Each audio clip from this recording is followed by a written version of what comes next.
Boa tarde.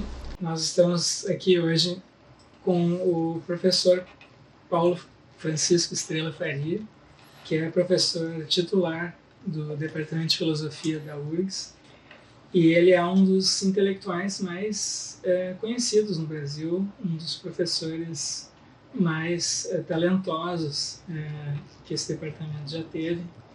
E nós queríamos ouvir ele falar da sua trajetória intelectual, dos seus trabalhos. E eu estou aqui também com o Michael. O Michael é atualmente orientando do Paulo Faria. Eu fui orientando do Paulo Faria no século passado, na década de 90. Então, Paulo, será que tu podia começar contando um pouco como é que foi a tua formação inicial, tua juventude, adolescência, talvez? Então, a primeira coisa, talvez, a dizer é que eu cheguei na filosofia um pouco transversalmente, porque eu não fiz um curso de graduação em filosofia. Basicamente, acontece que tem dois fatores para isso. O primeiro é que a minha experiência com filosofia no ensino médio, foi no Colégio Anchieta, foi muito ruim. Eu tive 3 anos de filosofia e tudo era muito ruim. Tinha uma professora que nos dava para ler a letra de Imagine, do John Lennon, e depois vamos debater sobre o John Lennon. Eu achava aquilo o fim da picada. No último ano tinha uma professora que tentou fazer a gente ler Platão, então, mas era tarde demais, eu já tinha achado que aquilo era horrível. Mas o outro fator é que, de qualquer maneira, se havia uma maneira diferente de fazer filosofia, a URGS não oferecia nada de interessante. Por quê? Porque o Departamento de Filosofia tinha sido devastado pelas cassações durante a ditadura militar. Os professores mais criativos, mais interessantes, estavam fora da universidade. O Departamento não oferecia nada de atraente. Então, quando me chegou a ocasião de fazer vestibular, de escolher um curso para fazer a minha formação superior, a filosofia estava descartada. Fora. Que ano foi isso? Então, meu último ano no colégio foi em 73. Eu ingressei na universidade em 74. Eu não tinha a menor ideia do que eu queria fazer. A minha cabeça era uma grande salada de frutas, com um forte sotaque francês. Eu lia coisas de linguística, por exemplo, bastante. Benveniste, Saussure. Eu lia psicanálise e eu lia marxismo. E eu queria mais ou menos fazer uma síntese disso, que era o que todos os franceses estavam vendendo naquela época, né? Deleuze, Lyotard, Derrida e tal. Eu li essas coisas aí, mas não tinha nenhum curso que correspondesse ao que eu esperava, né? Então, na minha confusão, eu fui seguir um princípio de inércia, de maneira totalmente oportunista. Eu pensei, o curso de Direito é um curso fácil de fazer. Não vai ser mais do que isso. Filho de juristas, eu tinha uma biblioteca com 5.000 volumes de Direito em casa. Eu pensei, bom, vai ser fácil de fazer, e se daqui a 5 anos eu continuar não sabendo o que eu quero da vida, eu vou ter um diploma que me vai garantir a subsistência, que foi exatamente o que aconteceu. Ao me formar em Direito, eu pude começar a trabalhar naquela área. Paulo, os teus pais, além de juristas, eram professores da Faculdade de Direito, os dois? Sim, já sim. Meu pai era naquela época, minha mãe foi depois. Sim. E eles tinham também uma formação filosófica? Sim, sim. Meu pai tinha um grande interesse por filosofia. A gente tinha muito livro de filosofia em casa. O filósofo preferido do meu pai era Kierkegaard. Ele lia muito Kierkegaard, mas a gente tinha Hegel, tinha Kant, tinha um pouco de tudo. Mas eu lia coisas que eu não sabia que eram filosóficas. Por exemplo, Marx. Eu cheguei a fazer com um grupo de amigos um grupo de leitura do Capital. Eu pensava que eu estava lendo um livro de teoria econômica. Exatamente o que o Capital não é. O Capital é uma crítica da economia política, não uma contribuição à economia política, é uma espécie de denúncia, de desmascaramento do conteúdo ideológico e não científico da economia política. Né? Isso com quantos anos, mais ou menos? Isso, 18 anos, a partir dos 18 né? Então, eu ingressei na Faculdade de Direito, mergulhei de ponta cabeça na política, e o que me valeu ser resgatado para a filosofia, finalmente, porque eu me deparei na política, basicamente em atividades que aconteciam na Assembleia Legislativa, promovidas pela esquerda do MDB, eram os dois partidos, né? Arena e MDB. MDB era a oposição, mas havia uma tendência socialista do MDB. Foi nessa época que tu conhecesse o João Carlos? Exatamente. Aí eu encontrei o João Carlos Brum Torres, que na época, fora da universidade, tinha sido expulso, como outros, né? Trabalhava no Gabinete de Assessoramento Superior, o GAS, da Assembleia Legislativa. Era um órgão suprapartidário que tinha a função de subsidiar tecnicamente os parlamentares. Então o cara dizia: eu quero um relatório sobre o estado da produção de leite no Alto Uruguai. Era isso que eles tinham que fazer.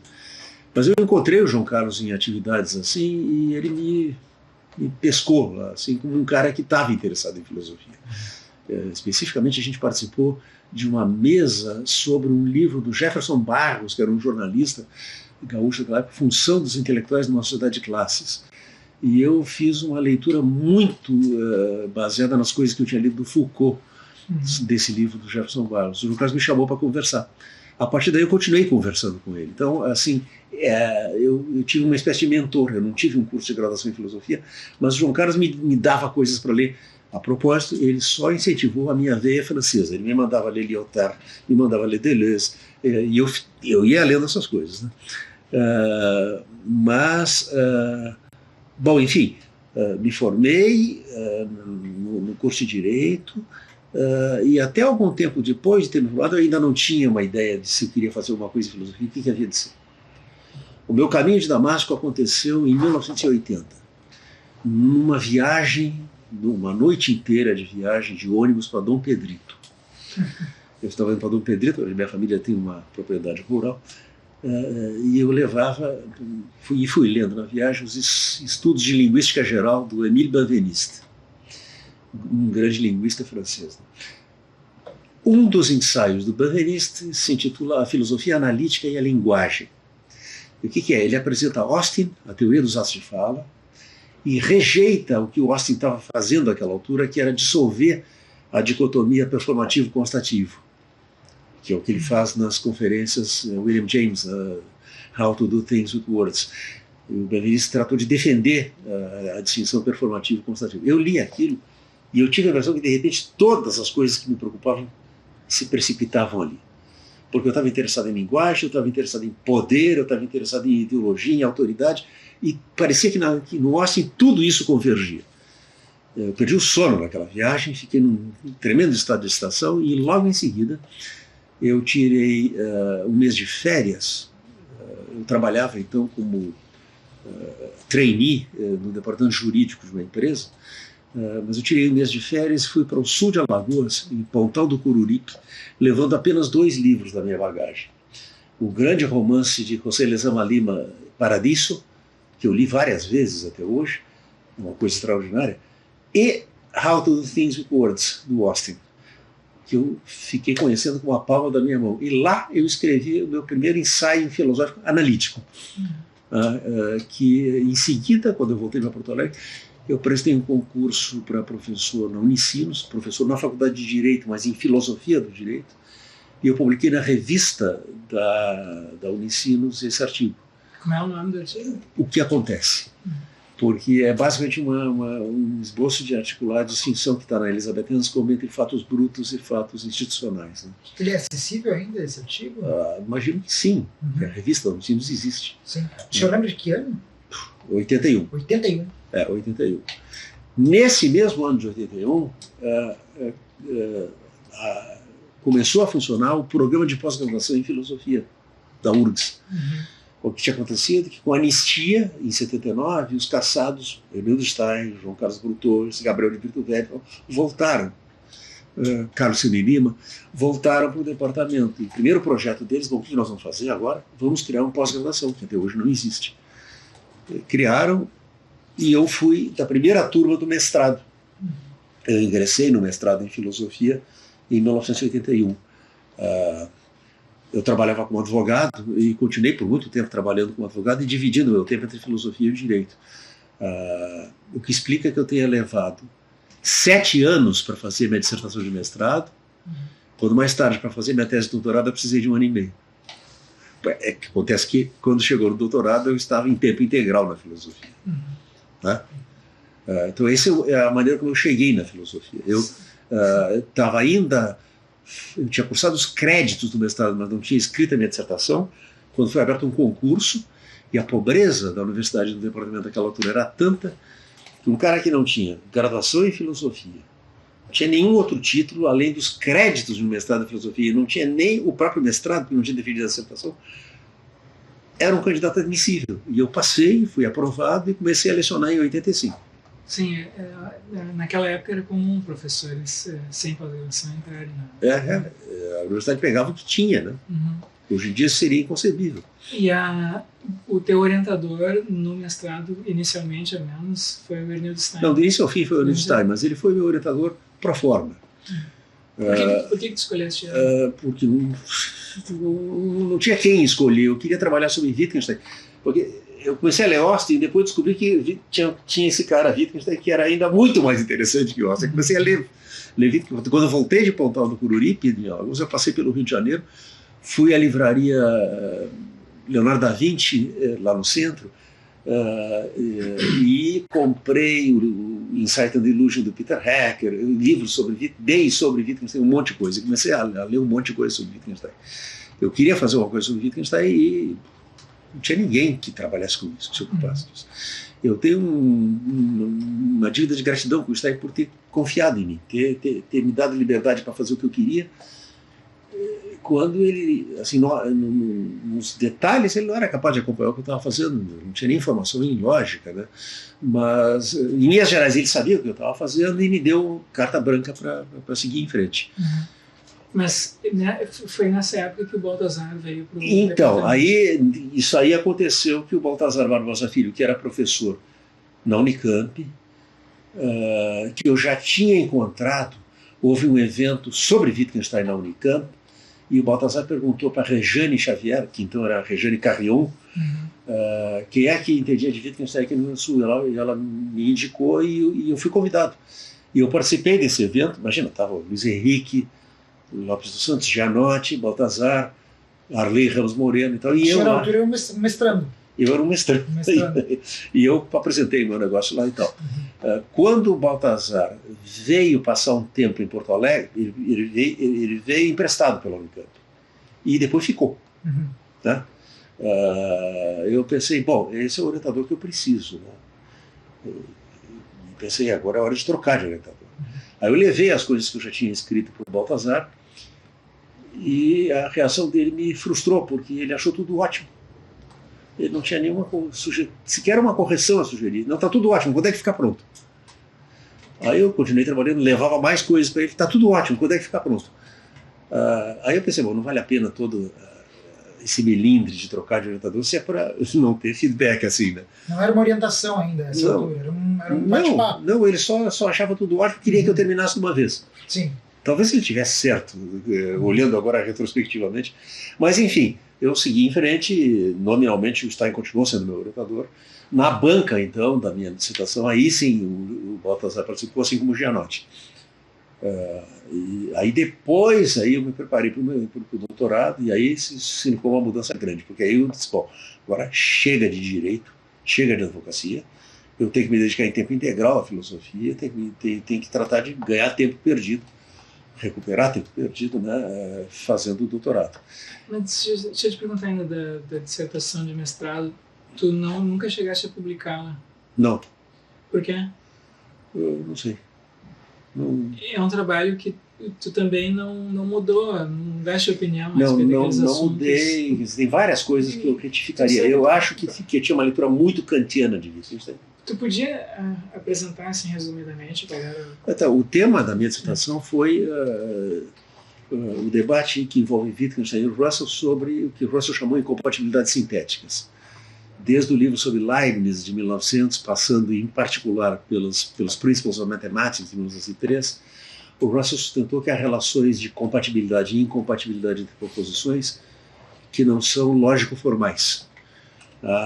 Por exemplo, a afirmação acerca de um ponto no campo visual que ele é vermelho e a afirmação de que esse ponto é verde são incompatíveis, mas uma não é a negação da outra. Uhum. O Russell chama isso de incompatibilidades sintéticas. Para ele, a afirmação de que um ponto no espaço visual não pode ser ao mesmo tempo verde ou vermelho é um caso paradigmático de juízo sintético a priori, coisa que Russell sempre aceitou, com essa ressalva importante de que o sintético a priori do Russell não é como o do transcendental. O sintético a priori está inscrito na constituição metafísica da realidade. As cores têm a propriedade da impenetrabilidade, que elas compartilham com os corpos. Dois corpos não podem estar no mesmo lugar ao mesmo tempo. Já não é o caso. Em troca, um corpo não pode estar em mais de um lugar ao mesmo tempo e uma cor pode. Tá, mas essas são proposições metafísicas que são, da perspectiva de Russell, sintéticas a priori. Bom, Russell, no tratado, rejeita qualquer forma de sintético a priori e afirma, temerariamente, como ele teria mais tarde que reconhecer, que a afirmação de que um ponto no espaço visual é ao mesmo tempo verde e vermelho é uma contradição. Se é uma contradição, essas proposições não são proposições elementares, porque proposições elementares são logicamente independentes da perspectiva do Wittgenstein, né? Então deve ser possível pela análise encontrar uma negação em algum lugar aí dentro. Ele não diz como no Tratados. E quando ele retorna à filosofia em 1929 é para dizer, olha, não tem como fazer isso. Essas proposições são elementares no sentido preciso de que elas não comportam análise ulterior, elas são o que há de mais elementar, mas elas se excluem mutuamente. E ele diz, eu falo excluir e não contradizer, porque não se trata da relação de contradição. Então, é uma coisa que interinamente ele chama de exclusão. É um reconhecimento de que... Qual é a diferença entre isso que ele veio a dizer e o que o Russell estava dizendo? Não, agora, em 1929, ele está em inteira relação ao Russell. Summary Marxological Form é uma tremenda, assim... Russell vindicated. Acerto de contas. Mas é uma vida que você está dando a maior palmatória. O Russell estava certo acerca dessas coisas. Agora, é claro, para ele abre-se um dilema. Bom, ou seguir o Russell e dizer, bom, tem a lógica, e depois tem a metafísica, que trata das proposições sintéticas a priori, a lógica trata das proposições analíticas, ou então rever a noção de lógica de maneira a incorporar na lógica o exame não apenas das validades formais de inferência, mas das validades materiais. Essa é a alternativa que o Wittgenstein adota. Quando ele volta para Cambridge, durante um ano ele trabalha no livro que ele chamou Observações Filosóficas, né, Philosophische Bemerkungen, e ele diz lá coisas assim, tipo, as regras para as funções de verdade que eu estabeleci, as regras para não, ou, e, sim, então, são uma parte da gramática dessas expressões, mas não o todo. Há regras para as funções de verdade que tem a ver com a estrutura interna da proposição. Isso muda completamente de figura. Esse livro é um livro que Wittgenstein está tateando, ele é extremamente obscuro, é a coisa mais difícil que ele escreveu. Ao cabo de um ano, com uma bolsa de recém-doutor, o equivalente à nossa bolsa de recém-doutor em Cambridge, quando ele voltou para Cambridge, Wittgenstein não tinha nenhum título. Como eu, ele não tinha graduação em filosofia, ele não tinha nada. Ele tinha assistido 2 anos de aulas do Russell e do Moore. E o Moore fez uma sugestão que a Universidade de Cambridge mostrou ter bastante descortínio para aceitar. O Moore sugeriu que Tratados, que era um livro publicado já, e que não tinha absolutamente, não satisfazia, tinha alguns requisitos formais de uma tese, não tinha uma introdução, conclusão, bibliografia, notas, nada, mas que aquilo fosse apresentado como tese de doutorado. Isso foi aceito, uma banca foi constituída, formada pelo Moore e o Russell, e durante uma tarde inteira o Moore e o Russell examinaram o Wittgenstein acerca dos Tratados. O Moore descreve essa ocasião como uma ocasião muito peculiar, porque o autor do livro criticava, atacava o livro e a banca tentava defender. E ele disse assim, no fim, nós não tínhamos a menor dúvida de que ele merecia o título, e ele ganhou. Então. Aí ele trabalhou um ano inteiro. Ao cabo de um ano, tratava-se de decidir se a bolsa deveria ser renovada. E o Russell foi encarregado de dar um parecer, para o que o Russell leu o manuscrito das Philosophische Bemerkungen. E no parecer do Russell, o Russell diz, bom, Wittgenstein escreveu um livro que é amplamente reconhecido como de enorme importância para a lógica, para a filosofia da lógica. Agora ele apresenta ideias que são novas, muito diferentes e tal, e muito estimulantes, mas que não se sabe ainda onde é que exatamente vão dar. E o Russell diz, se essas ideias são verdadeiras, eu não sei. Como um lógico que preza pela simplicidade, eu preferia que não fossem. Porque se ele tiver razão, a lógica vai ser uma complicação infernal. Mas, de qualquer modo, seria lamentável se ele não pudesse continuar essas investigações por falta de dinheiro. Então, foi renovada a bolsa. E daí para frente o Wittgenstein sempre teve essa bolsa de pesquisa renovada. Isso só não aconteceu depois que Moore se aposentou e Wittgenstein foi nomeado professor, que é na vaga, na cátedra do Moore. Então ele lecionou durante, parece que 2 anos, após o que ele se demitiu, porque ele disse que absolutamente não podia ter a obrigação de ter coisas interessantes a dizer em dia e hora certa. Aí ele voltou a viver só de uma bolsa e ele dava aquelas aulas informais que ele deu o tempo todo. Tá? Mas então, a minha dissertação foi um exame dessa discussão. Na verdade, em boa medida, a minha dissertação é uma prolongada e meticulosíssima leitura, linha por linha, de Samuel Martin Logical Form. O artigo tem 7 páginas, a minha dissertação tem 200, mais ou menos. Né? Mas eu cheguei a pensar em publicar, eu revisei o texto. Naquele tempo a gente não trabalhava com computadores ainda, ela foi datilografada, eu mandei digitalizar, arrumei algumas infelicidades de expressão aqui e ali, e prometi ao Bento Prado Neto que aquilo ali poderia ser publicado na coleção de Wittgenstein, do Wittgenstein intermediário deles em São Paulo. Mas isso ficou no ar, assim, não foi levado adiante. Assim, eu não faço questão de publicar e não faço questão de manter inédito. O senhor disse que hoje em dia faria algumas reconsiderações. Bom, basicamente eu acho que a minha leitura do Wittgenstein era muito kantiana, muito fortemente influenciada pelo Peter Hecker em particular, Insight and Illusion e o comentário às investigações filosóficas que ele escreveu junto com o Baker. Mais tarde eu comecei a revisar isso e achar que essas coisas não eram bem assim. E aí eu fui muito influenciado pelo que o Baker fez depois que ele se separou do Hecker, e também pelos americanos, em particular pela Cora Diamond, que abriu uma nova perspectiva de leitura do Tratados que eu abracei completamente. Então, assim, isso sim que atrasou a ideia de publicar a dissertação, é que eu pensei, eu tenho que fazer um prefácio dizendo o que eu hoje penso dessas coisas. E isso eu sempre tive preguiça de fazer. E ainda sobre essa época, professor, e sobre essas interpretações de Wittgenstein, né?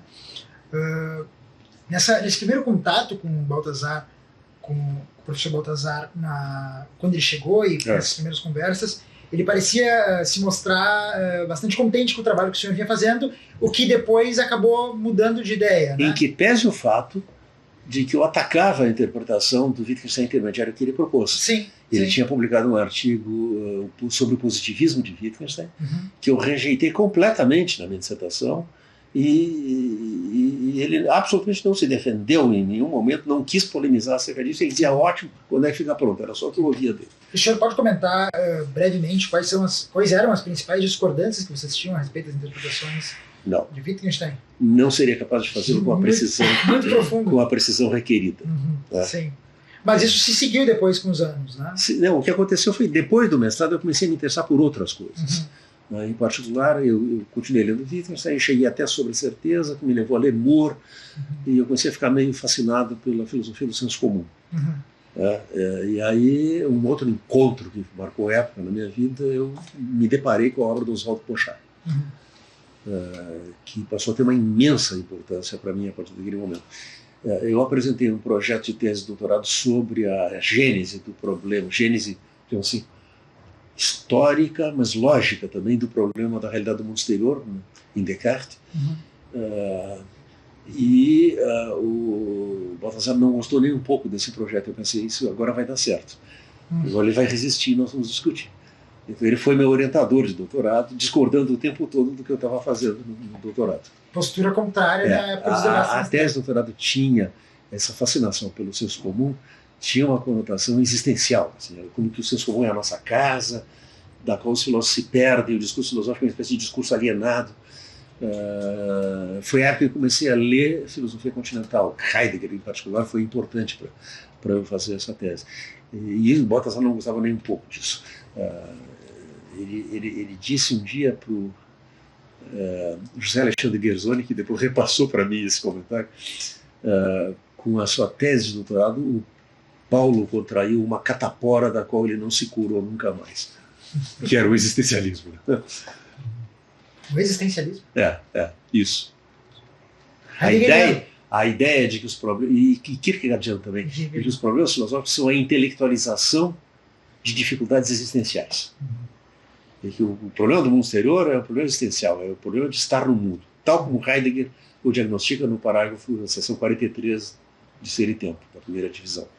Mas o senhor chegou a essas questões através de Moore, o que é especialmente interessante. Isso. Sim. Chegou por Moore, mas foi para Heidegger. Mas enfim, eu tive esse período assim de namoro, então, com Heidegger, com Kierkegaard e tal. Sim. Isso passou, sabe? Depois de velho, eu voltei a ser um analítico muito duro. Eu não tenho muita paciência com a filosofia continental mais, mas naquele período eu tive um namoro. Assim. Parecia me oferecer outros ares para respirar para além do horizonte da filosofia analítica. Paulo, então, isso foi na década de 90 agora, né? Sim, eu defendi minha tese em 94. Então foi nessa época que tu largaste a advocacia? E em 92 eu parei de advogado e aí dediquei o resto do tempo a fazer a tese de doutorado. E a tese, então, era uma... Como é que tu apresentaria a tese hoje? Assim, eu lembro da análise dos argumentos assim, céticos, da ideia, da tentativa de desfazer essa ideia de uma perspectiva assim, do mundo interno, do mundo exterior. Mas faz tempo agora que eu li. Sim. Como é que tu... Eu não voltei a reler a minha tese e deixa eu dizer assim, se publicar a dissertação de mestrado é uma coisa que para mim parece sempre viável, em boa medida porque eu já estou tão distante daquilo que não me ocorreria nem modificar nada no texto. Mas a tese me parece que tem excessos. Ela foi o primeiro momento em que eu quis fazer filosofia de uma maneira pessoal. Então, eu escrevi a tese na primeira pessoa do singular, eu, Paulo. Né? E está cheio de coisas que são excessivas. Assim. Tem uma nota de rodapé que vaticina a decadência e a extinção próxima da filosofia analítica. Davidson seria o último capítulo interessante dessa história. Então tem coisas assim que me parecem totalmente excessivas e se o texto não fosse muito desbastado, seria totalmente impublicável por causa desses excessos. Mas porque, tem 300 e não sei quantas notas de rodapé. O Gianotti na banca disse essa sua sofreguidão bibliográfica, e me parece assim que é como se para assegurar o meu direito de fazer filosofia na primeira pessoa, eu tinha que dizer assim, eu não tô, essas coisas que eu estou dizendo, não é porque eu não tenha lido fulano, ciclano, eu li todos, está aqui. Tá? Então eu acho um texto excessivo, e esse sim, eu nunca pensei em publicar, de jeito nenhum. Isso foi de 94? 94, Aí em seguida eu fui para os Estados Unidos, onde eu passei 2 anos. Sim. E tem uma história interessante desse período nos Estados Unidos, que eu gostaria que o senhor contasse, porque em 95 o senhor publicou um artigo que a gente republicou na Arquipélago Filosófico, que é o Ainda Não. Sim. E esse artigo tem uma história interessantíssima por trás, né? A história do artigo é a seguinte, mais uma vez um diálogo com o Balthasar. Né?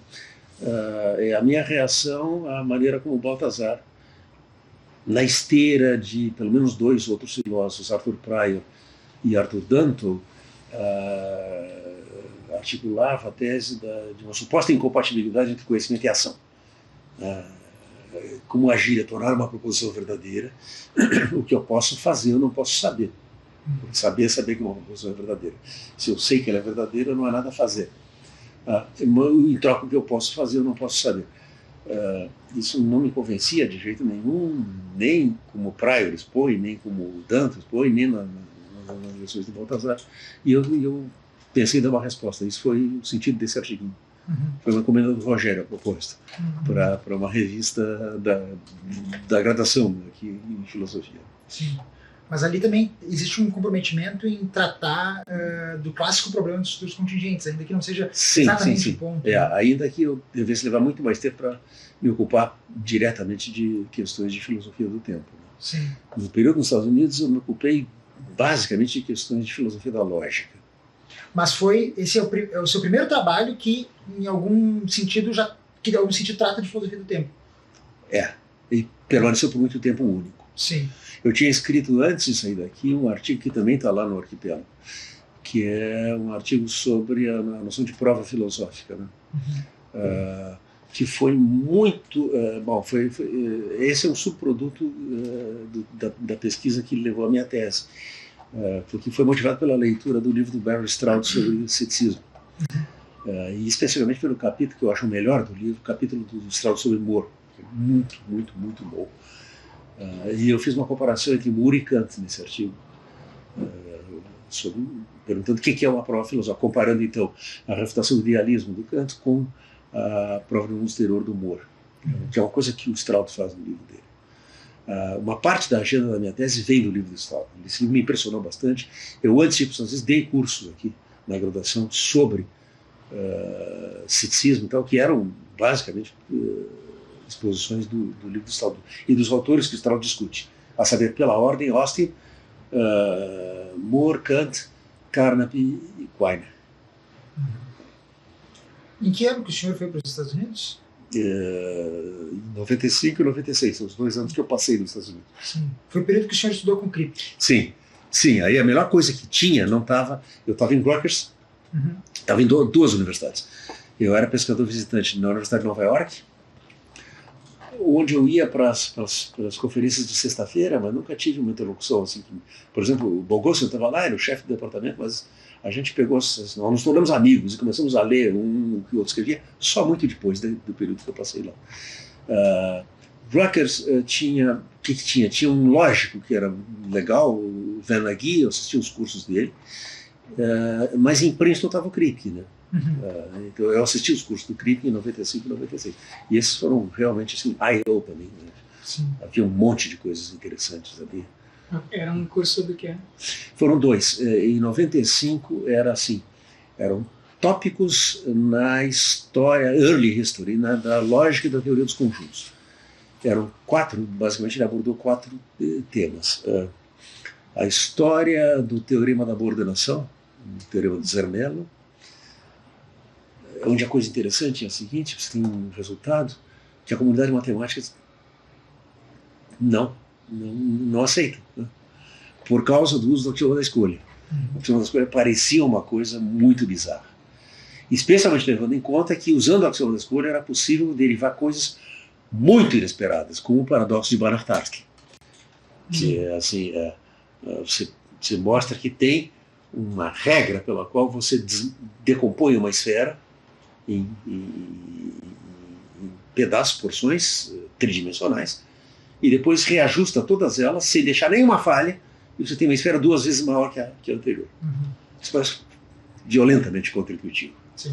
Eu não sei que filósofo uma vez fez a seguinte piada: a peste graça em Tebas, e os tebanos rezam perante o altar de Zeus, o que nós podemos fazer? E a resposta é: destrua o altar do templo e reconstrua um altar 2 vezes maior em 24 horas. Meu Deus, como é que nós vamos fazer isso? Aí no meio da multidão estão Banach e Tarski que dizem: dá para usar o axioma da escolha? Bom, e esse é só um dos paradoxos que surgem do axioma da escolha. É só um exemplo das coisas estranhas. O outro foi as definições conjuntistas de par ordenado. A gente leu os papers clássicos do Wiener, do Kuratowski e do Hausdorff, que o Quine apresenta é o paradigma de redução ontológica dele, é o par ordenado. E, no entanto, esses artigos também é a mesma coisa, a comunidade matemática não engoliu. Levaram muito tempo para aceitar. E o Kripke fez uma leitura, a gente leu esses artigos todos, para dizer basicamente o seguinte: o que se passou ao longo de 10 ou 15 anos é que finalmente os matemáticos aprenderam a ver aquilo como uma prova, ou como uma definição. Hoje em dia, qualquer aluno de Lógica 1 pega o livro do Benson Bates e aprende lá a definir um conjunto que é aquilo a que foi reduzido para ordenado. Para os matemáticos do tempo do Wiener, do Kuratowski e tal, isso era absolutamente contra-intuitivo e havia uma tremenda resistência a aceitar. O Wiener apresentou o resultado dele para o Russell. O resultado simplificaria enormemente a exposição de princípio matemática, e o Russell não deu a menor bola por aquilo. Mas não tem nenhum interesse nesse negócio aí. Foram 2 cursos sobre filosofia da matemática, então. Não, história da teoria dos conjuntos e da lógica. O ponto seguinte foi logicismo e metateoremas, que foi o que realmente me interessou, porque eu estava lendo naquela altura coisas de história da lógica da escola que provém dos trabalhos do Jan van Heijenoort nos Estados Unidos, que compreende o amigo do Quine, o Bertrand Reden, o Warren Goldfarb, em Harvard também, e a ortodoxia é a seguinte: não há possibilidade lógica de suscitar questões metateoréticas, metalógicas, na agenda logicista. Porque o logicista é uma concepção universalista da lógica, tal que é inconcebível que haja uma perspectiva fora da lógica da qual você fala sobre a lógica. Enquanto a tradição algebrista, que vem lá do Boole, Peano, Schroeder, Charles Sanders Peirce, não teria um problema. Um sistema lógico é um sistema formal, um cálculo, e você pode examinar as propriedades desse cálculo nível externo. Numa metalinguagem que fala dessa linguagem aí. Isso, para os logicistas, parecia não fazer nenhum sentido. E a ortodoxia, então, Heijenoort, Reden, Goldfarb, o logicismo é intrinsecamente infenso a metateoremas. Quando o Kempf anunciou que ia falar disso, eu cheguei lá em Princeton e fui falar com ele para pedir autorização para assistir às aulas, e eu disse: escuta, isso aqui vai ser uma discussão da tese Van Heijenoort, Reden, Goldfarb, mas tu acertou. Depois ele disse para todo mundo, ele já sabia do que eu ia falar, ele acertou. E eu te espero que eu vou ser apresentado a exceções. E é exatamente o que ele se propôs a fazer: extrair metateoremas das leis fundamentais da aritmética do Frege e de Principia Mathematica do Russell. Havia um quarto tópico que eu não me lembro qual é, e não importa porque ele não chegou lá. No ano seguinte, o tema foi o contingente a priori revisitado. E foi uma releitura de temas de Naming and Necessity, cujo principal interesse consistia no seguinte: lá em Naming and Necessity, o Crick tinha traçado uma separação muito rigorosa, muito rígida entre epistemologia e metafísica.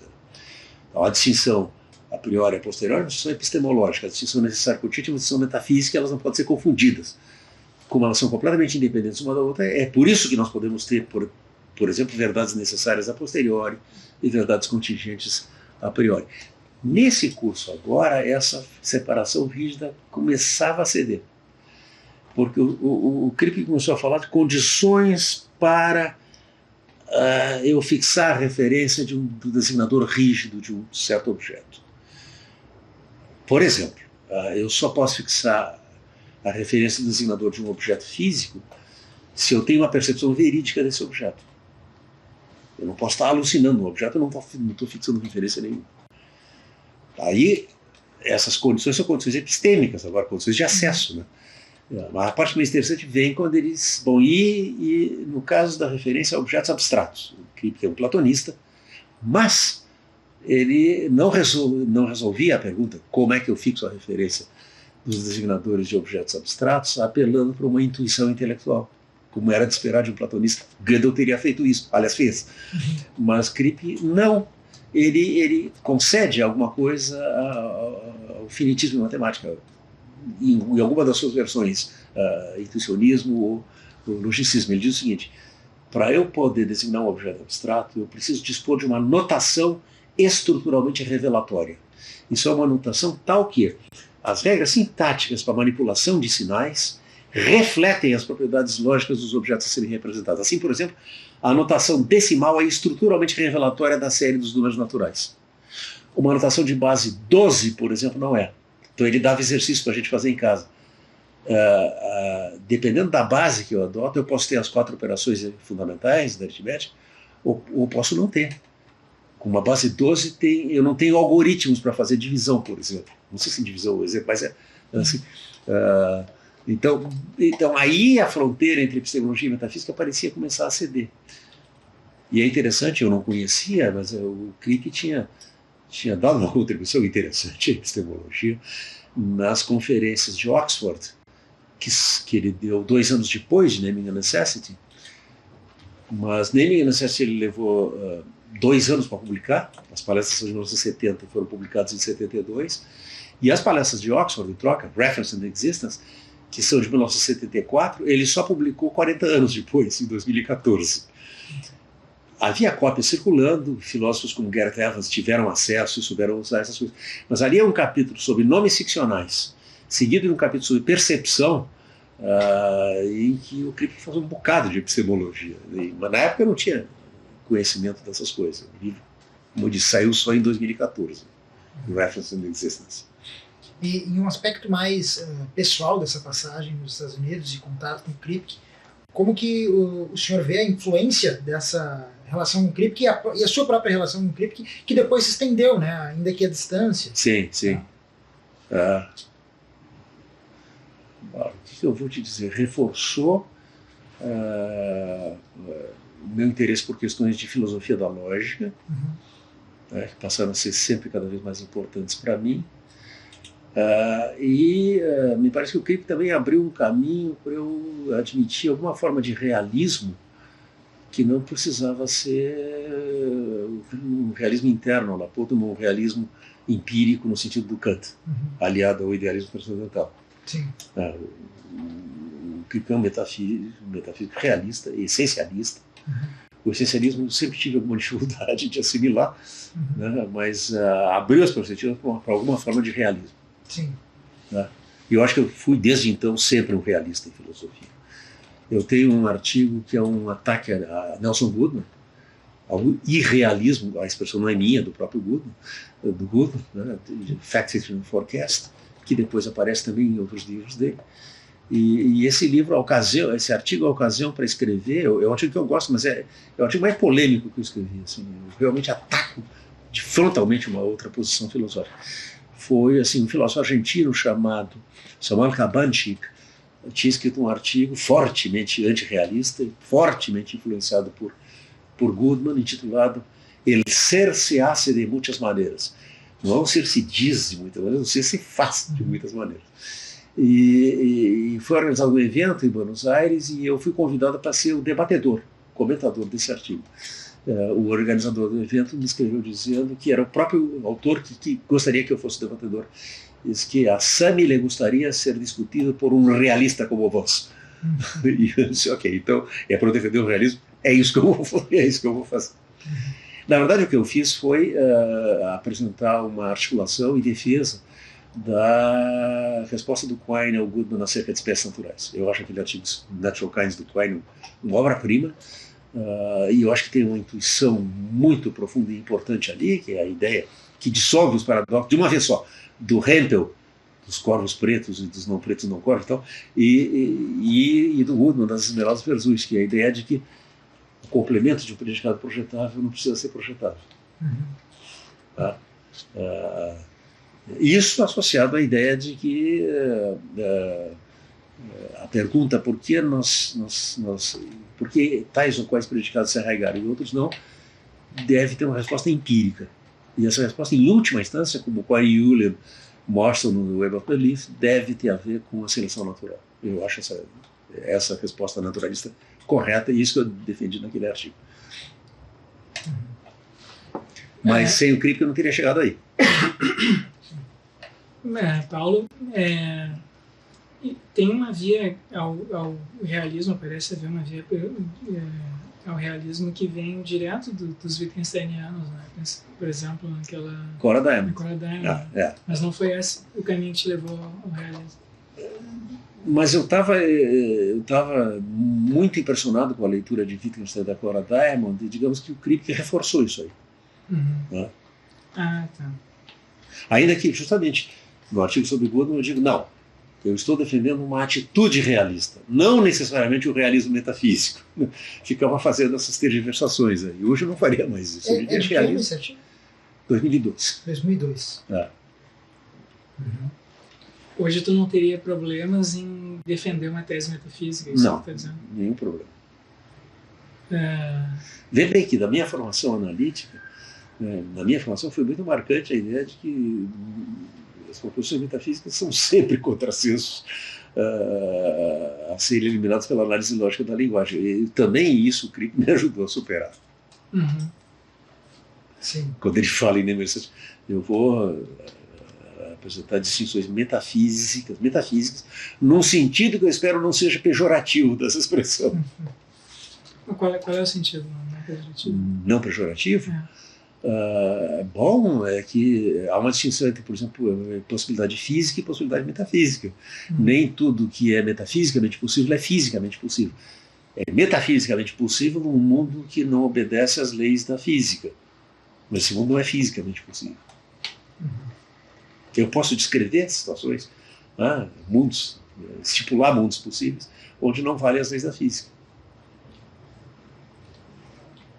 Então, o senhor avalia que o Kripke ajudou o senhor, direta ou indiretamente, a essa superação de preconceitos antimetafísicos clássicos do início da filosofia analítica. Que remontam especialmente a Wittgenstein e o ciclo de Viena. Né? Sim, sim. Em Wittgenstein, às vezes ele fala na metafísica como uma espécie assim, de férias da linguagem. Tu mesmo isso. E essa ideia, esse tipo de argumento não te parece mais válido, cogente? Eu vou dizer uma coisa mais fraca do que isso, mas é que não me parece interessante. Eu não vejo para que serve dizer que a metafísica é as férias da linguagem. É que tem, enfim, a ciência empírica está cheia está impregnada de metafísica. Quem? A ciência empírica. E os filósofos da ciência, os melhores entre eles, e aqui o melhor de todos, notoriamente, a meu ver, é o Thomas Kuhn, nos mostram isso. Como os historiadores vinham fazendo antes, como Poiré vinha fazendo. Sim, mas esse tipo de metafísica que está impregnado assim, nas ciências é uma metafísica que é suscetível às observações, ao desenvolvimento da ciência, ao desenvolvimento empírico da ciência, Sim. Por oposição à metafísica tradicional que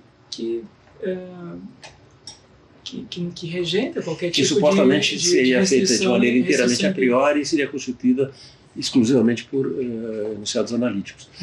Ocorre que eu considero que a crítica do Quine à analiticidade é uma página virada na história da filosofia, nunca foi respondida. Tá? Por exemplo, a resposta aqui em cima da mesa, a resposta do Strawson, junto com o Grice, em Defense of a Dogma, não funciona. A única coisa interessante que apareceu foi a proposta do Bogossian, mas que está restrita à filosofia da matemática. Eu acho que ali Quine lançou um marco na história da filosofia. E, como ele já anuncia no primeiro parágrafo de Dois Dogmas do Empirismo, uma consequência é a dissolução das fronteiras entre ciência empírica e especulação metafísica. É isso mesmo. Sim, mas tem um tipo de metafísica, que é essa que é puramente especulativa e que não é, digamos assim, sensível a descobertas empíricas. Essa o Quine continua rejeitando, não? Sim, me parece que sim. Então é um tipo de metafísica, digamos assim, naturalizada, né? Sim. Não a metafísica essa que fica insulada é isso mesmo. Da vida comum e da vida científica, digamos assim, da teorização científica. É essa metafísica naturalizada que o senhor pensa ter naturalizado na sua formação nesse momento? Ou mais abrangente? Não, acho que para mim foi uma lufada de ar fresco reconhecer a possibilidade de uma metafísica naturalizada. Sim. Mas isso aqui para mim não é claro assim para te perguntar, porque a metafísica do Kripke não me parece muito naturalizada. Não é. Exato. Então eu entendo assim os argumentos assim que levam ao realismo pro metafísico, mas pela via essa científica naturalizada, né? Agora esses outros do tipo tem várias. Não sei, eles me parecem tem várias coisas. Eles me parecem suscetíveis àquelas argumentações wittgensteinianas. Tem várias coisas no Kripke às quais a gente pode e deve oferecer resistência. A ideia de que a tarefa é descobrir essências, né?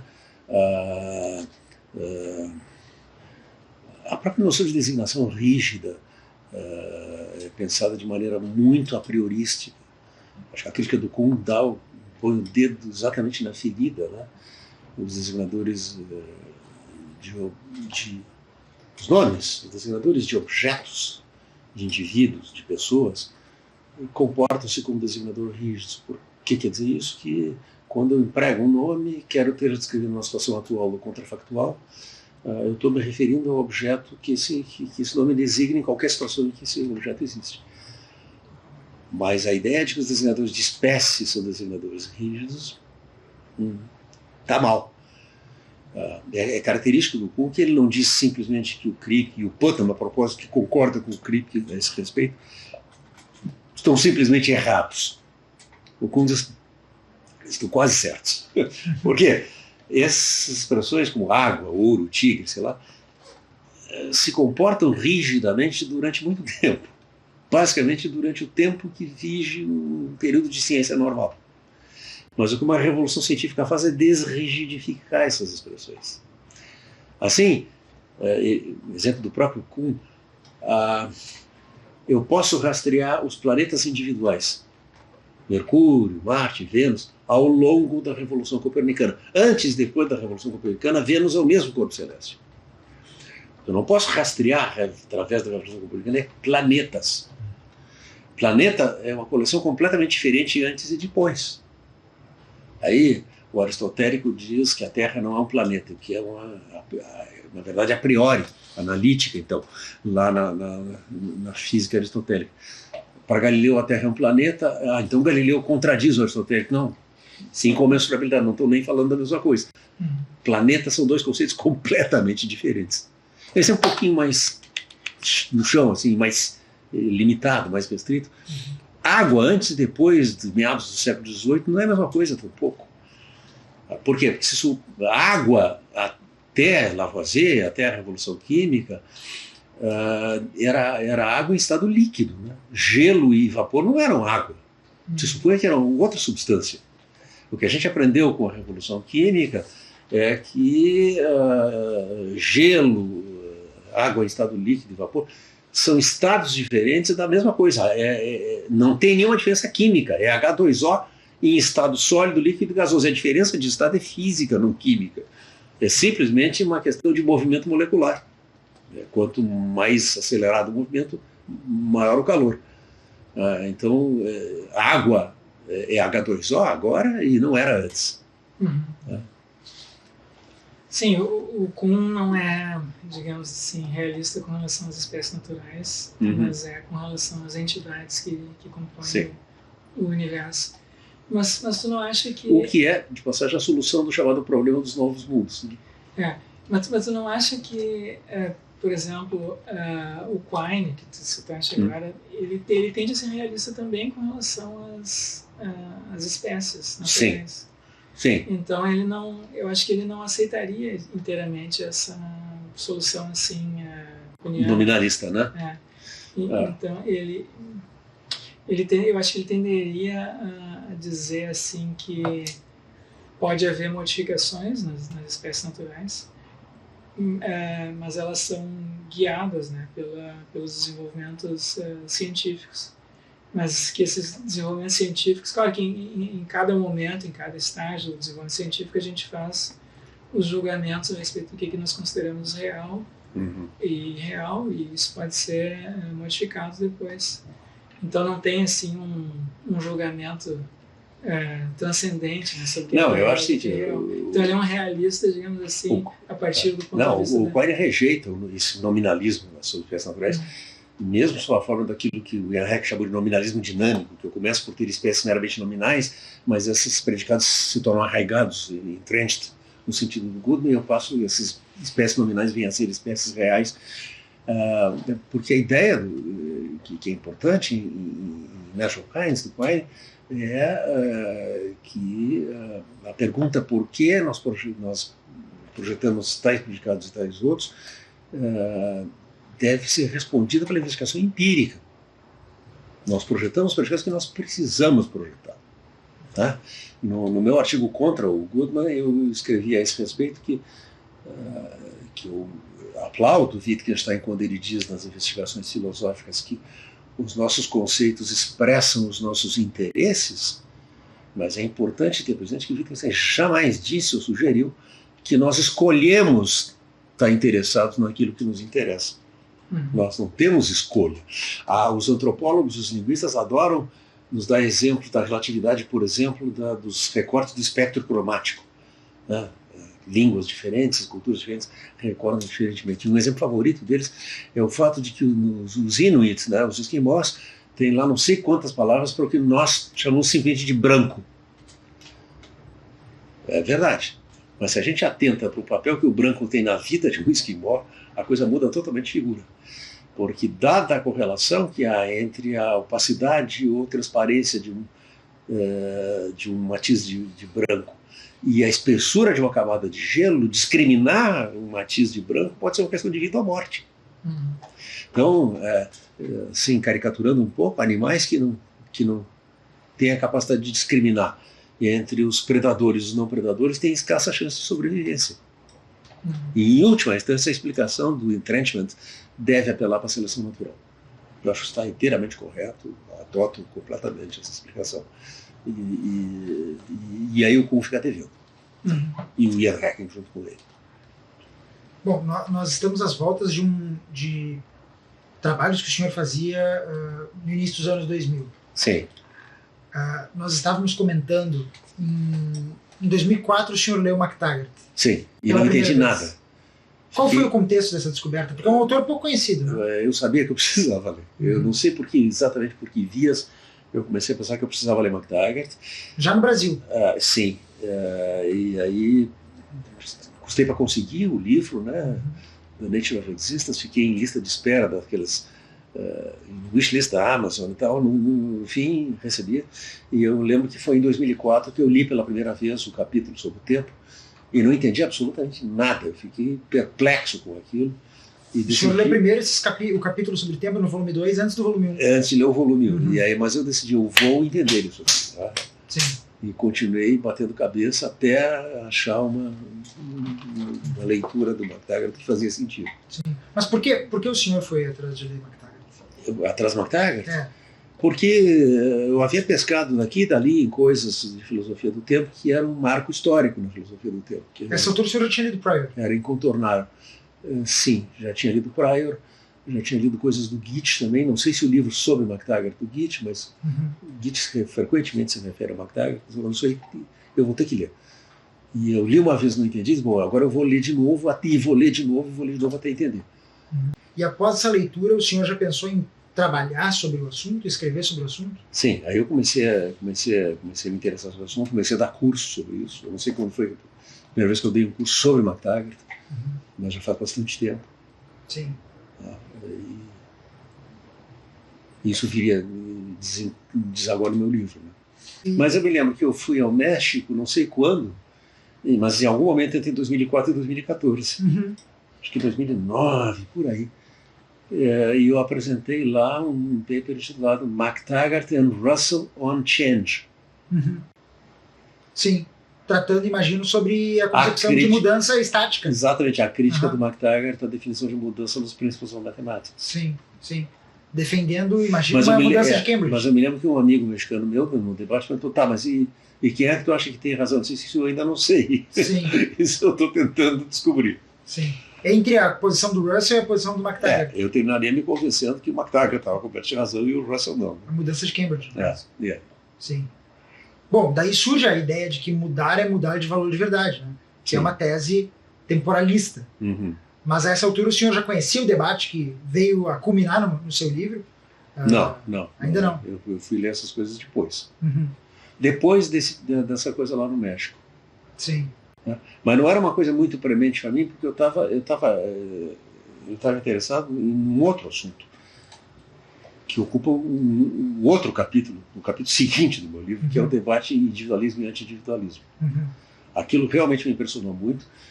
No ano 2000, eu já estava começando a ler essas coisas, o Sven Bernacker veio a Porto Alegre, e eu combinei dele dar um curso sobre, que era a tese de doutorado que ele tinha feito com o Fredretsky, sobre anti-individualismo e autoconhecimento. Eu comecei a escrever coisas sobre isso, e isso culminou num artigo que é uma espécie de divisor de águas no meu itinerário, que é o artigo de 2009, Unsafe Reasoning. Sim. Onde eu apresentei uma resposta à alegação do Paul Boghossian de que o anti-individualismo deve implicar, primeiro, é incompatível com a transparência do conteúdo mental, e em particular é incompatível com a ideia de que as nossas a forma lógica das inferências que a gente realiza é transparente para a nossa consciência. Sim. A maior parte dos que responderam a isso aí respondeu tratando de conciliar anti-individualismo e transparência do conteúdo mental. Eu optei pela saída radical de dizer, não, o Boghossian tem razão, são incompatíveis. Só que ele acha que se são incompatíveis, tanto pior para o anti-individualismo, e eu digo que se são incompatíveis, tanto pior para a transparência do conteúdo mental. Sim. Existe um argumento que é uma espécie de argumento dominador, o master argument, contra o temporalismo, devido ao Mark Richard, que diz que o temporalismo é incapaz de dar conta da preservação de conteúdo ao longo do tempo, né? Sim. Da diacronia da cognição. O argumento do Boghossian contra o anti-individualismo diz que o anti-individualismo é incapaz de dar conta da preservação de conteúdo. São duas áreas diferentes, né? Filosofia do tempo e filosofia da mente, mas é interessante que esses dois argumentos que ficaram sem resposta apelam para a mesma ideia. Você não é capaz de dar conta da preservação de conteúdo. Assim, bom, como é que a gente deve pensar a preservação de conteúdo de maneira a preservar tanto o temporalismo quanto o anti-individualismo? Eu não estou satisfeito com a solução que eu dei no meu livro, por isso eu dei esse curso agora, para mostrar que não ficou respondido, né? Basicamente, eu aceitei como uma boa resposta ao Mark Richard a resposta da Britt Brogard no livro dela Transient Truths, e agora eu acho que essa resposta é insatisfatória. E nesse último curso tratei de mostrar por quê. Então, eu acho que esses argumentos permanecem não respondidos. Né? Mas que de qualquer jeito, uma investigação sobre preservação de conteúdo não está completa se não for acompanhada de uma investigação sobre perdas. E aí é que o Kuhn para mim foi importante. O Kuhn diz, há ganhos e perdas numa revolução científica, mas os cientistas tendem a ser particularmente ignorantes das primeiras, das perdas. Né? As coisas que era possível dizer e fazer no antigo paradigma que você não pode mais dizer. Essa parte que já está no seu livro, o senhor mantém, então? Mantém totalmente. Sim. Mas por isso que a estrutura do livro, o que é? É transitoriedade, o primeiro capítulo, preservação, o segundo, o terceiro, perda. Sim. Há muito tempo que eu concebo o meu trabalho como uma espécie de hospital da dinâmica cognitiva. É onde as coisas dão errado que me interessa olhar. Sim. Eu voltei a fazer isso agora na homenagem ao João Carlos Bruno Torres. Sim. Sim. Não, uma coisa que eu queria que o senhor falasse, né, nessa entrevista, é como que o senhor vê essa discordância muito recente ao seu livro, né, que a gente debateu durante o semestre. Claro, é muita coisa, são muitos detalhes, muitas minúcias, mas de forma bastante geral, como que o senhor vê essa discordância? Né? Não, eu acho que a Britt Brogard pisou na bola feio, não sei, mas ela não se deu conta. Eu só não posso achar um escândalo que ela não se deu conta, porque eu também não me dei. Explica aqui. Então, o Mark Richard diz o seguinte: se você é um temporalista, você vai ter que aceitar como válida a seguinte inferência. Neri acreditava que Nixon é presidente. Ela, lá no passado, pensava que Nixon é presidente. Neri ainda acredita em tudo o que ela acreditava. Logo, Neri acredita que Nixon é presidente. Tá mal? Tá bom. Como diz o Nathan Salmon, isso é um insulto não apenas a Neri, mas a lógica do inglês, tal como ele é falado. E o eternista não tem esse problema, porque a crença da Neri lá no passado era Nixon é presidente agora. Agora. É indexada temporalmente. Então, se ela continua acreditando em tudo que ela acreditava, o que ela acredita agora é que Nixon era presidente, então não tem problema nenhum. Aí a Britt Brogard, no livro Transient Truths, diz, não, mas o Brugman não está levando em conta que os nossos advérbios de tempo não contêm apenas operadores como foi o caso que, ou será o caso que, mas também coisas como durante o primeiro mandato de Bush, quando meus pais saíram em lua de mel, quando meus alunos entregarem os seus trabalhos. Que ela chama de operadores compósitos. Isso. E eu absolutamente não me dei conta naquela época, disso aí no livro dela, mas depois caí das nuvens. No momento que eu introduzo durante o primeiro mandato de Bush, eu eternizei o conteúdo proporcional, eu introduzi justamente uma data. Então, isso não responde à alegação de que o temporalismo não sabe explicar a preservação de conteúdo. Mais do que isso, nós concluímos que isso sequer são operadores. Sequer são operadores. Eles são constitutivos do conteúdo da proposição operada, não são operadores. Nós não podemos concatenar um sobre o outro, porque é característica de operadores. A iteração. Exato. Ponto que o Prior tanto insistia, né? Sim.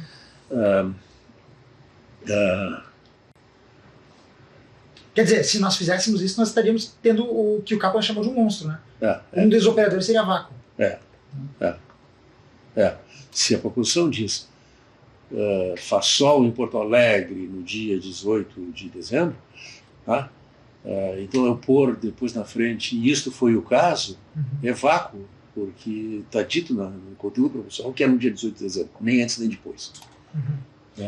Então a resposta da Beth Bogart é absolutamente insatisfatória. E, por outro lado, é intuitivo o que a gente tem que dizer que é a preservação de conteúdo. Frege diz isso limpidamente, ele disse assim, se eu ontem disse está fazendo sol, e hoje eu quero expressar o mesmo pensamento, eu tenho que substituir hoje por ontem. O Frege que era meternista. Parece dar uma dica para o próprio temporalista. Mas isso é uma coisa que o Richard, no artigo dele, expressava dizendo o seguinte: o temporalista tem que defender a seguinte ideia, que preservar uma proposição é acreditar numa proposição que você já acreditou, não é acreditar exatamente na mesma proposição, mas numa proposição adequadamente relacionada com aquela. A questão é explicar esse adequadamente relacionado.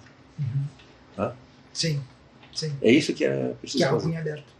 Descobrimos ser algo em aberto.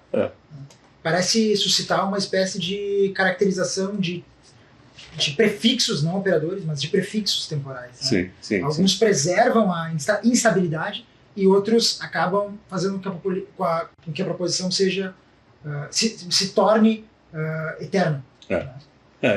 Isso. Sim, e parece também que a Bogart faz uma confusão com os operadores métricos do Prior. Né? Sim. Aí tem um tema que pode ser uma espécie de resquício tardio do existencialismo da minha tese de doutorado, que parece que a filosofia tem uma tremenda dificuldade de lidar com a transitoriedade. Né? Sim.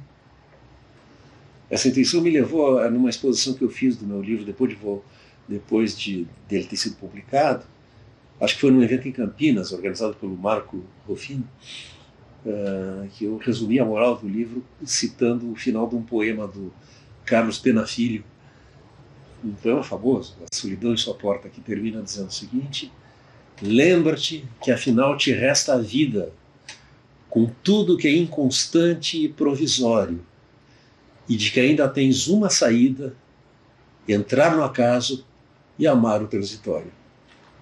Sim. Esse combate à intransitoriedade, em algum sentido, ele perpassa toda a história da filosofia quando a gente trata, por exemplo, da discussão entre Parmênides e Heráclito, posteriormente platonismo, né? A noção de que a gente concebe a realidade como imutável ou mutável. E principalmente depois do argumento dominador, parece que existe uma tendência dupla a de achar ou que a sociedade, que a realidade é estática ou o fluxo heraclitiano. O fluxo heraclitiano. Né? Eu usei lá para falar no colóquio em homenagem ao João Carlos um texto que eu acho extraordinário do Nietzsche, em H.E. Ciência, que o Nietzsche introduz duas ideias, ambas eu não conheço precedente na reflexão sobre lógica. A primeira é de que a lógica tem pressuposições empíricas, e a segunda é uma metafísica heraclitiana, que a realidade é fluxo, o que implica que essas pressuposições empíricas que a lógica não pode não fazer são sistematicamente falsas. Que a lógica tem que postular substância ali onde só tem fluxo. A lógica tem que postular identidade ali onde há no máximo semelhança. Tá? Eu deixei a metafísica heraclitiana de lado, me ative apenas a ideia de que a lógica tem pressuposições empíricas. Sim. Pressuposições empíricas que podem falhar e podem afetar a nossa capacidade de discriminarmos inferências válidas e não válidas. Sim. Mas nesse sentido surge um problema, ou pelo menos dizem os eternistas, surge um problema para o temporalista. E o senhor, como um dos defensores principais do temporalismo no Brasil, pelo menos, já deve ter se deparado com esse problema à sua porta. Que é, claro, o problema empírico, ou a princípio o problema empírico da teoria da relatividade. Que parece, e muita literatura diz, que pode talvez ser uma refutação ao temporalismo. É um mau argumento. É um mau argumento que em embrião foi respondido pelo Prior. E exemplarmente naquele texto póstumo dele, Some Free Thinking About Time, em que ele diz, a teoria da relatividade é uma teoria empírica. Obviamente ela não pode compreender proposições que não são testáveis empiricamente. Por isso não pode ter lugar nessa teoria para afirmações sobre simultaneidade ou sucessão absolutas, porque elas não são empiricamente testáveis. Então, a teoria faz muito bem de não levá-las em conta. Eu tenho sucessão ou simultaneidade relativamente a algum sistema de referência inercial. Pronto. E está ótimo, é isso mesmo. Mas, bom, isso é a teoria física. Sim. Não se segue daí que a noção de simultaneidade absoluta não faz sentido. Sim. Me parece que isso se sustenta, em parte... Essa é a posição do Lorentz. Sim. O Lorentz trabalhou com Einstein, foi um dos caras que ajudou a desenvolver a teoria da relatividade, e ele concorda com o Einstein nas equações diferenciais. A física dos dois é a mesma, mas a metafísica não é. O Lorentz aceita a ideia Esse é o caminho que o William Lane Craig segue, né? Que o Craig trata de seguir, exatamente. O Lorentz aceita a ideia de simultaneidade absoluta e basicamente ele resume a divergência assim, olha, eu e Einstein concordamos na teoria física e discordamos em metafísica. A única diferença é que eu declaro a minha metafísica e o Einstein diz que ele não tem nenhuma. Sim, sim. Mas, bom, parece um problema que é evitado dentro da obra do Prior, e a gente pode comprar a resposta do Prior, eu acho que ela funciona, mas eu acho que tem um pressuposto, e eu queria saber o que o senhor pensa sobre isso, de que me parece, ou pelo menos sempre me pareceu, que essa resposta do Prior funciona porque ele é extremamente antirrealista em lógica, né? Ele entende a lógica, isso está no Past, Present and Future explicitamente. O lógico, ele é um funcionário do metafísico ou do físico. O físico ou o metafísico dão uma teoria e o lógico trata de formalizá-la. Faz um cálculo para ver. Né? Eu imagino que um monista lógico, por exemplo, coisa que hoje em dia é meio fora de moda, né? Talvez não respondesse dessa mesma forma, né? Porque, claro, a lógica estaria indo, em algum sentido, representando a lógica que representa a realidade pura da razão, estaria indo na contramão da realidade da teoria científica, estipulada pela teoria científica. Sim. Né? Me parece que essa resposta se sustenta a partir de um antirrealismo, né? Pelo menos em lógica. No caso do Prior, sim, mas eu não vejo que aquilo que eu disse que é o embrião de uma resposta que está lá no Some Free Thinking About Time está comprometido com esse antirrealismo lógico. O Prior diz com toda razão, olha aqui, ó, como não tem nenhum conteúdo empírico na afirmação de que dois eventos são absolutamente simultâneos, a teoria física não tem nada que se pronunciar sobre isso. Está certo, o Einstein faz muito bem, não tem nada que falar. Sim. Não quer dizer que não faz sentido. Sim. Não tem conteúdo empírico. Sim. Bom, existem cálculos temporais também. Eu não sei se cálculos temporais com base temporalista ou só com base eternista, mas existem cálculos temporais relativísticos. Sim. Existe toda a variedade. Eu imagino que o Prior mesmo tenha trabalhado em alguma coisa assim. Mas permanece o fato que a objeção standard do temporalismo o temporalismo incompatível com a teoria restrita da relatividade. Sim. Tá? É engraçado. Quando o meu artigo de 2009 saiu, o Boghossian me escreveu dizendo que tinha lido e tinha achado ótimo. Eu pensei, como é que ele acha ótimo? Está nas antípodas do que ele pensa. Mas, é o seguinte, ele se depara com um anti-individualista que diz que ele está certo quanto ao sustentar a incompatibilidade do anti-individualismo com a transparência de conteúdo mental.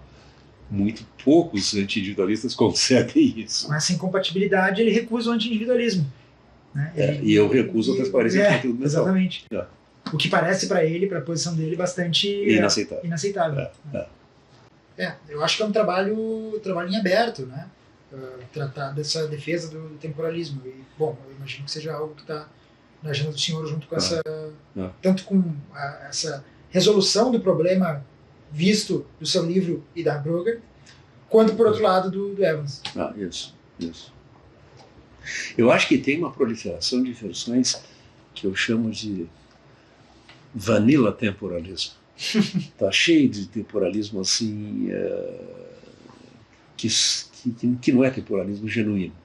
A verdadeira coisa assim, anoloide, sem liga, que a gente tem no Praia, a gente não tem na Brugger, não tem no François Recanati. Bom, François Recanati vai ao ponto de chamar as composições temporais lecta, ele usa o termo dos históricos, só que o que ele chama de lecto, ele define como funções proposicionais. Não são proposições com valor de verdade variável. São proposições eternas. São aquilo que o eternista sempre sustentou, são funções proposicionais que tomam por argumento instantes, intervalos de tempo e assim por diante. Ele cai no erro do Benson Mates, em Stoic Logic. Exatamente. O erro, do ponto de vista... Erro de leitura histórica. Sim. Anacronismo histórico. O erro está em atribuir isso aí aos históricos, depois, no caso do Julius Weinberg, aos escolásticos. Sim, observou o Peter Gitt. É a crítica do Gitt, exatamente. Sim. Então essa crítica a gente pode... O Gitt é um que sai limpo nessa discussão toda, não pisa na bola nunca. Ele foi... Peter Gitt. Esse foi um temporalista do início ao fim, né? Do início ao fim. E não um vanilla temporalista. E não vanilla temporalista como o professor Recanati, por exemplo. Sim. Mas então a gente poderia reafirmar essa crítica do Gitt para vários autores contemporâneos. Sim. Essa crítica de anacronismo. Né? Sim. Bom, eu tinha umas perguntas sobre outros assuntos agora. Vamos lá. Paulo, uma vez tu me deste um livro do Pierre Hadot. Exercícios espirituais e filosofia antiga. Exatamente. E nesse livro ele fala dessa vertente da filosofia antiga, que era mais, digamos assim, voltada para o saber viver, que se tornou secundária a partir da Idade Média. Basicamente porque essa é a tese principal dele. A função de direção de consciência que a filosofia exercia foi usurpada pela religião cristã. E a filosofia, então, se tornou uma atividade teórica de leitura de textos, de interpretação de textos, de conciliação das verdades filosóficas com as reveladas. Sim, isso. E enfim, as coisas que os filósofos medievais faziam. Exato. E tu sempre me pareceu ter assim muito presente essa preocupação com a filosofia, com essa vertente voltada para a sabedoria de viver. Tu foste muito assim, me falaste com muito entusiasmo do Walden, do Thoreau.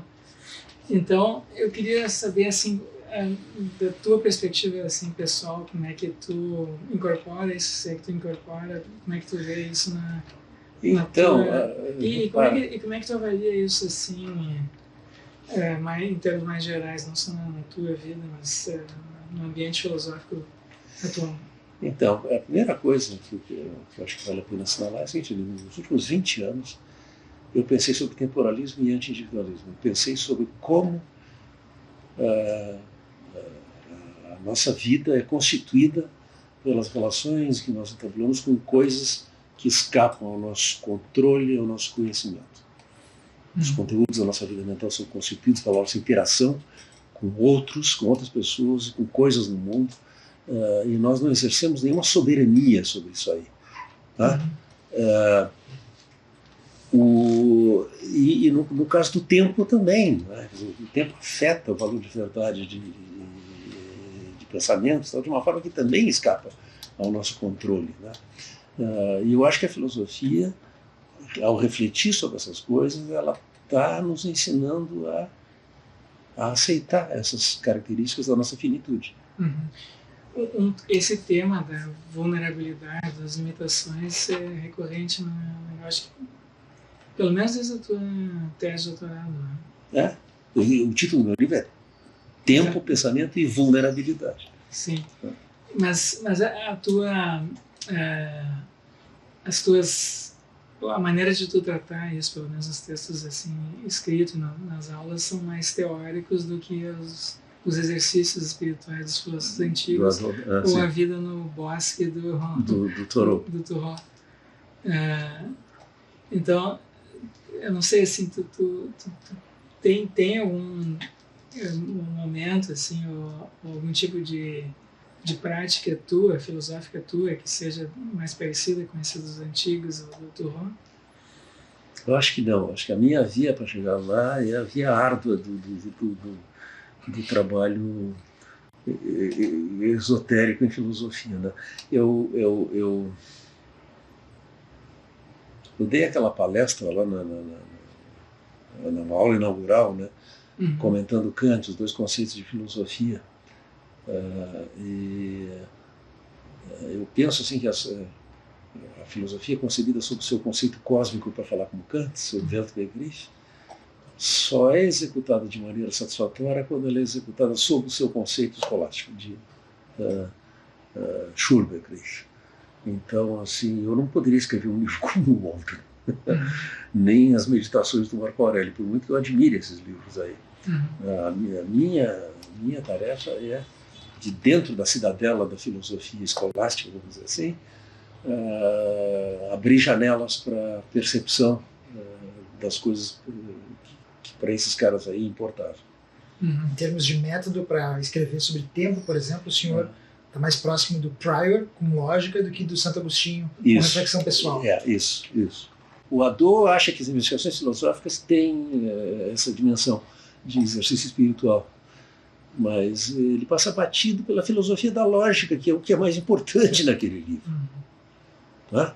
Eu acho que toda a reflexão do Wittgenstein vai culminar em Sobre a Certeza, que compartilha a opinião do falecido professor José Arthur Gianotti. É a coisa mais genial que Wittgenstein escreveu. Eu escrevi um pós-fácil para a edição brasileira, essencialmente empenhado em mostrar que aquilo é um livro de filosofia da lógica. Wittgenstein ainda está pensando sobre a natureza da lógica e as proposições lógicas. Né? Mas o que aparece ali, com essa ideia, mais uma vez eu tentei tratar disso lá na homenagem ao João Carlos, um modo como a lógica é dependente de circunstâncias empíricas que escapam ou podem escapar ao nosso conhecimento e, portanto, ao nosso controle. Paulo, tu é uma pessoa também que lê muita literatura. O tempo todo. E eu te pergunto, então, se esse interesse, né, pela educação, da maneira de viver, pela busca assim, das virtudes na vida prática, se isso não encontra um lugar mais natural em ti, na literatura, o prazer de ler livros e se imaginar, ou não sei como é que é. Pode ser. Eu não posso viver sem literatura, como eu não posso viver sem música, por exemplo. Música é mais importante para mim que a literatura. Sendo que é muito mais fácil falar sobre literatura do que falar sobre música, mas não seja porque a literatura já está em palavras e a música não. Né? O senhor tem um contato forte também com o cinema, né? Cinema também, mas assim, mais do que cinema, literatura, e mais do que literatura, música. Eu dedico muito tempo a escutar a música. E é uma atividade quase religiosa, porque eu não faço mais nada quando eu ouço música. Eu sento diante das caixas de som com os fones de ouvido. Para tudo.